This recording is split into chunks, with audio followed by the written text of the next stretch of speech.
Assalamualaikum warahmatullahi wabarakatuh. Perkenalkan, nama saya Melisa Astria Indengkiriwang dari Universitas Dinamika Surabaya, Prodi S1 Manajemen. Di sini saya akan mempresentasikan tentang kasus penutup chapter 5 Teori Perdagangan dan Investasi Internasional dari mata kuliah Bisnis Internasional yang berjudul Hyundai Memimpin Jalan di Industri Otomotif Global. Selanjutnya, industri otomotif merupakan salah satu sektor bisnis terbesar dan paling internasional. Sekitar 20 perusahaan otomotif besar dunia memproduksi lebih dari 1 juta mobil setahun. Hyundai Motor Company adalah pabrikan otomotif terbuka di Korea Selatan dan berdasarkan jumlah mobil yang terjual terbesar kelima di dunia setelah Toyota, Volkswagen, GM, dan Nissan. Selanjutnya, industri. Selama resesi global baru-baru ini, penjualan otomotif global turun mendekati rekor terendah. Keuntungan industri otomotif menderita karena kelebihan kapasitas produksi yang signifikan. Nah, meskipun ada kapasitas untuk memproduksi 80 juta mobil di seluruh dunia, total permintaan global turun menjadi hanya sekitar 60 juta. Produksi mobil global mencapai 90 juta mobil dan kendaraan komersial pada tahun 2014. Gelombang konsolidasi terjadi di seluruh dunia sehubungan dengan kelebihan kapasitas. Hyundai mengakuisisi 34% saham di Kia Motors yang saat itu menjadi produsen mobil terbesar kedua di Korea.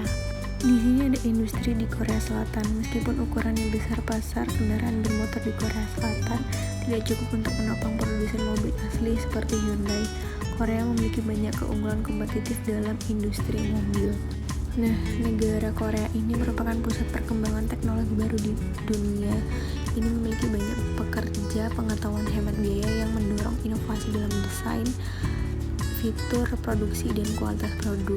Negara ini juga memiliki tingkat tabungan yang tinggi dengan inward FDI besar-besaran yang memastikan ketersediaan modal bagi pembuat mobil untuk mendanai R&D dan usaha lainnya.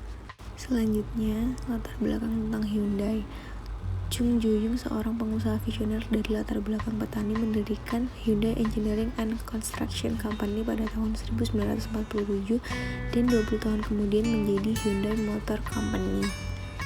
Nah, pada tahun 1970-an perusahaan tersebut telah memulai upaya agresif untuk mengembangkan kemampuan teknik dan desain baru di industri otomotif.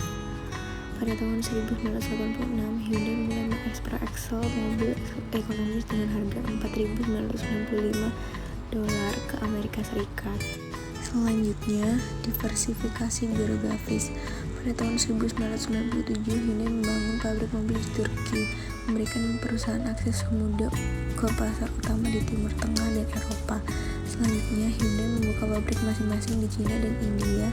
Perusahaan juga mendirikan pabrik untuk kendaraan komersial melalui usaha patungan 50-50 dengan Guangzhou Motor Group di Cina. Nah, selain mendapatkan akses ke tenaga kerja berbiaya rendah dan berkualitas tinggi di pasar negara berkembang, Hyundai berharap kehadirannya di showroom lokal akan meningkatkan kesadaran konsumen dan mendorong penjualan baru. Di sini, Hyundai menggunakan FDI untuk mengembangkan pasar di seluruh dunia. Manajemen memilih lokasi berdasarkan keuntungan yang mereka bawa ke perusahaan dan memiliki fasilitas produksi yang besar di Brasil, Cina, Republik Ceko, India, Rusia, Turki, dan Amerika Serikat. Hyundai juga memiliki pusat R&D di Eropa, Jepang, dan Amerika Utara.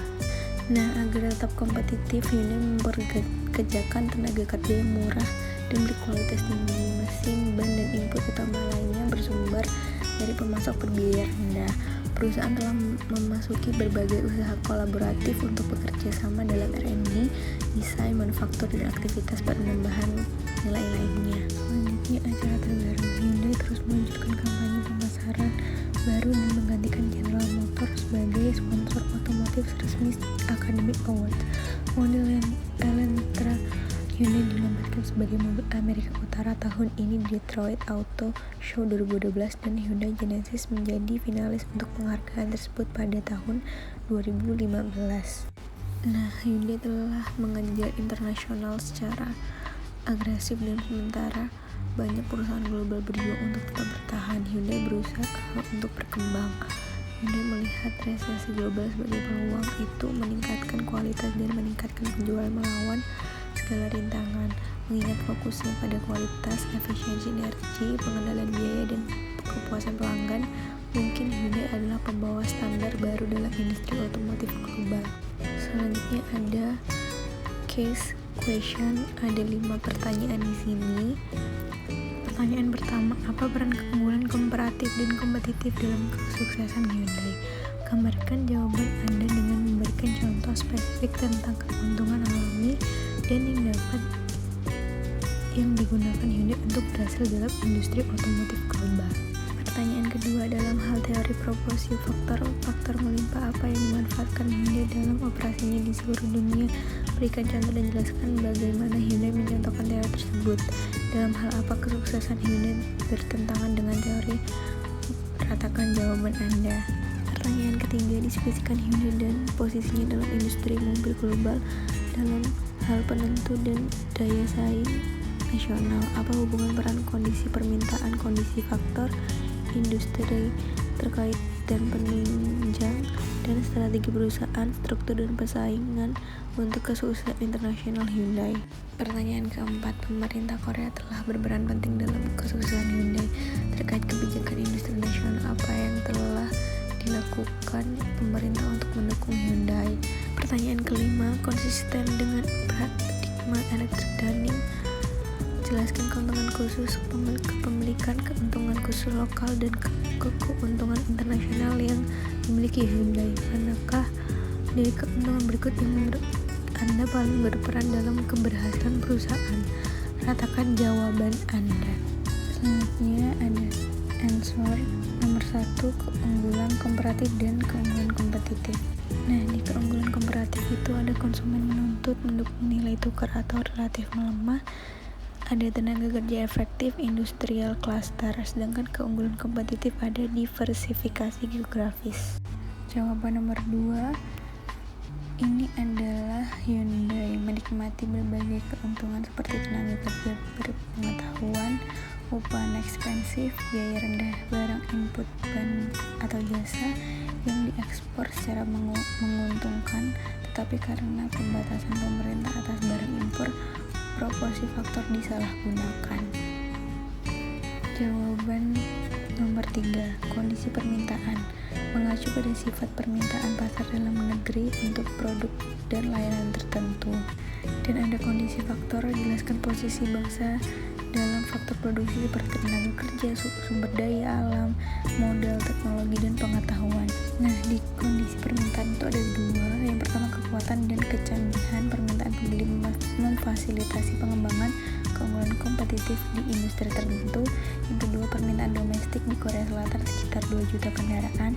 Total kapasitas produktivitas telah mencapai 5 juta. Pelanggan Korea berfokus pada kualitas dan ekspor adalah kebutuhan. Sedangkan kalau di kondisi faktor, yang pertama ada konsisten dengan teori proporsi faktor, yang kedua ada Kia Motors. Selanjutnya jawaban nomor 4, keuntungan utama dari lokasi-lokasi ini adalah ketersediaan tenaga kerja yang murah dan berkualitas tinggi serta jarak yang dekat dengan Middle Eropa, Timur dan Barat. Secara internasional, FDI-nya diselesaikan di negara-negara yang dapat memasok barang-barang input berbiaya rendah seperti mesin, ban, elektronik, mobil. Menurut persepsi saya sendiri, semua keunggulan tersebut sama pentingnya bagi keberhasilan perusahaan karena masing-masing membawa manfaat tersendiri bagi profitabilitas perusahaan. Jawaban nomor 5 terakhir, dengan berinvestasi di Kia, HM Sim memperoleh akses keunggulan kompetitif perusahaan dalam R&D dan produksi. HM Sim membangun pabrik di Turki pada tahun 1997, di India pada tahun 2000 dengan pabrik kedua pada tahun 2007 dan di China pada tahun 2002. Sekian presentasi dari saya, mohon maaf jika ada kesalahan kata. Wassalamualaikum warahmatullahi wabarakatuh.